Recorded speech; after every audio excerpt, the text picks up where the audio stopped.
39 வயசா இருக்கும்போது சொல்றாரு, ஐ won't see my 40. நான் என்னுடைய 40 பார்க்க மாட்டேன், என்னோட 40வது வயசை நான் பார்க்க மாட்டேன். ஏன்? என்ன சுவாமி நீங்க எவ்வளவு யங்கா இருக்கீங்க, ஹெல்தியா இருக்கீங்க, நீங்க போய் இப்படி ஒரு வார்த்தையை சொல்லலாமா? இல்ல இல்ல, நான் போனாதான் மத்தவங்களுக்கு இடம் கிடைக்கும்.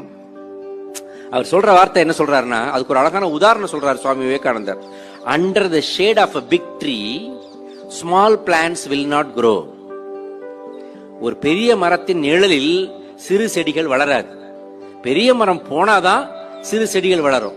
ஆக சுவாமி விவேகானந்தர் தான் ஆரம்பம். இந்த நாட்டின் இளைஞர்கள் எல்லாம் 54 கோடி இளைஞர்கள் இருக்கிறார்கள் என்று நம்ம அப்துல் கலாம் அவர்கள் அடிக்கடி சொல்லுவார். அவர் சொல்லும் போது 54 கோடி இப்ப கூடியிருக்கும் நிச்சயமா. இன்னும் கூடியிருக்கும். உலகத்திலேயே அதிகமாக இளைஞர்கள் உள்ள ஒரு நாடுனாக்க அது இந்தியா தான். அந்த இந்தியாவில் உள்ள இளைஞர்களுக்கு ஆரம்பத்திலிருந்தே பேசிக் கொண்டிருந்த உலக சமய மாநாடு நடக்கிறது சிக்காகோவில், அமெரிக்காவில். அங்க போய் உலகத்துல ஊர்ல உள்ள அத்தனை ரிலிஜன்ல உள்ள பெரிய பெரிய மனிதர்கள் எல்லாம் வந்திருக்காங்க, தலைவர்கள்லாம். ஒவ்வொருத்தரும் பேசும்போது வேற வழியே இல்ல, லேடிஸ் அண்ட் ஜென்டில்மேன். வேற என்ன, எப்படி ஆரம்பிக்கிறது பேச்ச? வந்திருக்கும் பெரியோர்களே, தாய்மார்களே, லேடிஸ் அண்ட் ஜென்டில்மேன். இதைத்தான் ஒரு மரபு, இதைத்தான் எல்லாரும் பேசிட்டு இருக்காங்க. இவர் தயங்குறாரு. நம்ம ஏன்னா அவருக்கு மேடையில் அது வரைக்கும் பேசினதே கிடையாது. அவ்வளவு பெரிய மேடையில அவர் பெங்காலி, அவருக்கு பெங்காலியில பேசணும்னா சரளமா வந்திருக்கும். ஆனால் அவர் ஆங்கிலத்துல பேசணும், அதுவும் ஆங்கிலேயர்கள் இருக்கிற தேசத்துல பேசணும், அவங்க முன்னாடி பேசணும் போது ரொம்ப தயங்குறாரு. முதல்ல பயம் வந்துருது. ஃபர்ஸ்ட் பஞ்ச் டயலாக் அப்ப போடுறாரு, லேடிஸ் அண்ட் ஜென்டில்மேன் கிடையாது. அத்தனை பேர், ஒரு 5000 பேர் இருக்கிற அந்த அரங்கத்துல அவர் பேசுற முதல் வார்த்தை சிஸ்டர்ஸ் அண்ட் பிரதர்ஸ் ஆஃப் அமெரிக்கானர். மிரண்டுட்டானுங்க. 1.5 நிமிஷம் கை தட்டி இருக்கானுங்க. அதுதான் சுவாமி விவேகானந்தர். அந்த சுவாமி விவேகானந்தரால் நமக்கு கிடைத்தவர் தான் டாக்டர் அப்துல் கலாம். அந்த சுவாமி விவேகானந்தர் ஒரு முறை கப்பல்ல போய்கிட்டு இருக்கும்போது, அதே கப்பல்ல ஜேஆர்டி டாட்டாவுடைய முதல் டாட்டா, அவரும் அதே கப்பலில் பிரயாணம் செய்துகிட்டு, 2 பேரும் யங்கு. ஒருத்தர் மீட் பண்ணிக்கிறாங்க. இவர் அவரை கேட்கிறாரு, அவர் இவரை கேட்கிறாரு, 2 பேரும் பேசிக்கிறாங்க. நீங்க யாரு? என் பேர் நரேந்திரன். அப்ப சுவாமி விவேகானந்தர் பேரு நரேந்திரன். என் பேர் நரேந்திரன். உங்க பேர் என்ன? நான் டாட்டா. எதுக்கு போறீங்க? நான் ஜப்பான் போறேன். எதுக்கு ஜப்பான் போறீங்க? அங்க எக்ஸிபிஷன் நடக்குது. என்ன எக்ஸிபிஷன் நடக்குது? சயின்ஸ் எக்ஸிபிஷன் நடக்குது. எதுக்கு அதை பார்க்க போறீங்க? அங்க போனாதான் பார்க்க முடியும். ஏன் இந்தியாவில் இல்லையா? இந்தியாவில் சயின்டிஸ்டே கிடையாது. இந்தியாவில் ஏது சயின்டிஸ்ட்? பிரிட்டிஷ்ல நம்மள ஆண்டுகிட்டு இருக்காங்க, ஏது சயின்டிஸ்ட் அப்படின்னு டாட்டா சொல்றாரு.